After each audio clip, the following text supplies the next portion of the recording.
Hola amados hermanos, un placer una vez más reunirnos para el estudio de la palabra de Dios como cada semana. Esta ocasión vamos a estar hablando acerca del significado del velo del templo que se rasgó en el momento de la muerte de Jesús. Vamos a estar leyendo Hebreos capítulo 9 versos del 1 al 12. Vamos a estar leyendo en la versión Reina Valera 1977. Dice así la palabra de Dios. Ahora bien, aún el primer pacto tenía ordenanzas de culto y su santuario terrenal, porque fue preparada la parte anterior del tabernáculo, en la que estaban el candelabro, la mesa y los panes de la proposición. Esta se llama el lugar santo. Tras el segundo velo estaba la parte del tabernáculo llamada lugar santísimo, el cual tenía un incensario de oro y el arca del pacto cubierta de oro por todas partes, en la que estaba una urna de oro que contenía el maná, la vara de Aarón que retoñó y las tablas del pacto, y sobre ella los querubines de gloria que cubrían el propiciatorio, de las cuales cosas no es ahora el momento de hablar en detalle. Y así preparadas estas cosas, en la primera parte del tabernáculo entran los sacerdotes continuamente para cumplir los oficios del culto, pero en la segunda parte solo el sumo sacerdote una vez al año, no sin sangre, la cual ofrece por sí mismo y por los pecados de ignorancia del pueblo, dando el Espíritu Santo a entender con esto que aún no se había manifestado el camino al santuario mientras el primer tabernáculo estuviese en pie, lo cual es un símbolo para el tiempo presente, según el cual se presentan ofrendas y sacrificios que no pueden hacer perfecto en cuanto a la conciencia al que practica ese culto, ya que consiste solo en comidas y bebidas y en diversas abluciones y en prescripciones carnales impuestas hasta el tiempo de reformar las cosas. Pero estando ya presente Cristo como sumo sacerdote de los bienes venideros, entró por otro más amplio y más perfecto tabernáculo, no hecho de manos, es decir, no de esta creación, y no por medio de la sangre de machos cabríos, ni de becerros, sino por medio de su propia sangre, entró una vez para siempre en el santuario, habiendo obtenido eterna redención. Dice así nuestra meditación. Durante el tiempo de la vida de Jesús, el local conocido como lugar santísimo en el templo de Jerusalén era el centro de la vida religiosa judía. Hebreos 9, 1 al 9 nos dice que en el templo había un velo que separaba el lugar santo del lugar santísimo. En el lugar santo los hombres representados por los sacerdotes levíticos tenían su espacio, y en el lugar santísimo Dios hacía su morada en medio de su pueblo. Esto significaba que el hombre estaba separado de Dios por causa de su pecado, como nos lo muestra Isaías capítulo 59, versos 1 y 2. Solo el sumo sacerdote tenía permitido pasar el velo y entrar al lugar santísimo una vez al año y presentar una ofrenda de sangre por sus pecados y por todo el pueblo. Levítico 16. El templo de Salomón tenía 30 codos de altura. Primera de Reyes 6:2. Luego se construyó el segundo templo por Zorobabel, como nos lo narran Esdras y Ageo, y este segundo templo, el que luego Herodes lo agrandó, llegando a alcanzar unos 40 codos de altura, de acuerdo a los escritos de Flavio Josefo, historiador judío del primer siglo. No tenemos una medida exacta, pero es válido asumir que el velo del templo de Herodes llegara a tener aproximadamente unos 18 metros de altura y aproximadamente 10 centímetros de espesor.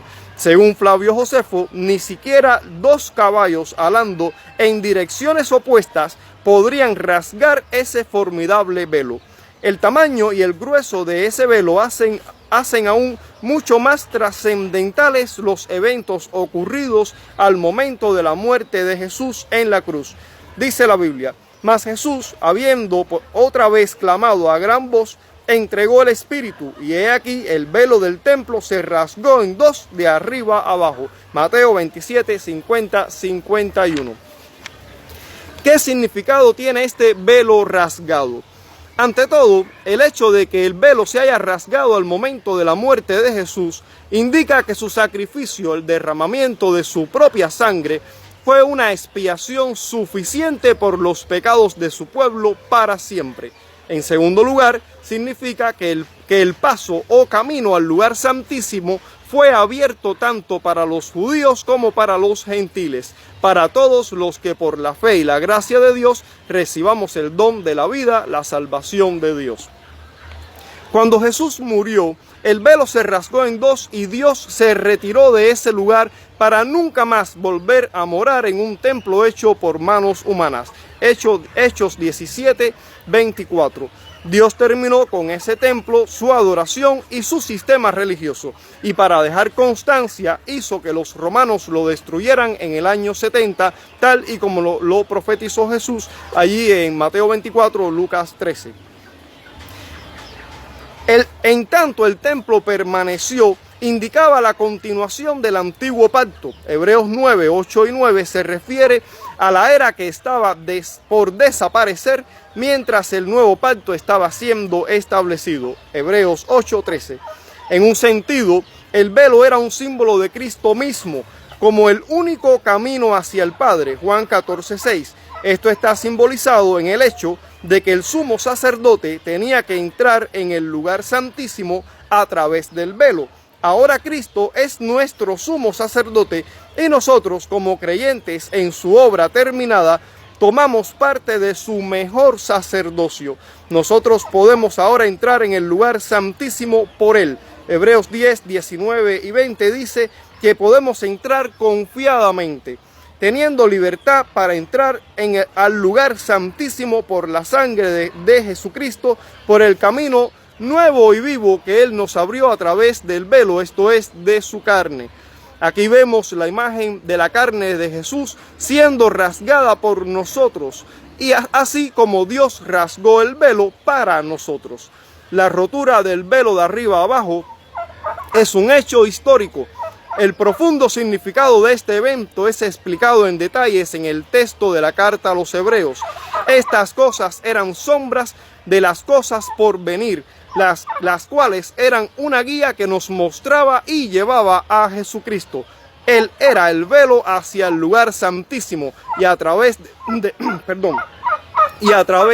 de su muerte, el creyente tiene ahora un libre acceso a la comunión con Dios.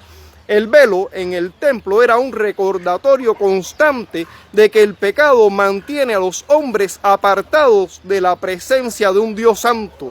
El hecho de que la ofrenda por el pecado fuera ofrecida año tras año, así como otros tantos y constantes sacrificios eran ofrecidos diariamente, tenían como propósito demostrar gráficamente que el estorbo del pecado no podía ser quitado por esos sacrificios de animales.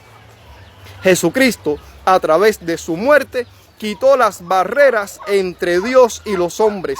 Ahora, por medio de la fe que nos es dada por la gracia de Dios en Cristo y su obra redentora, podemos acercarnos a Dios confiadamente. Dios les bendiga.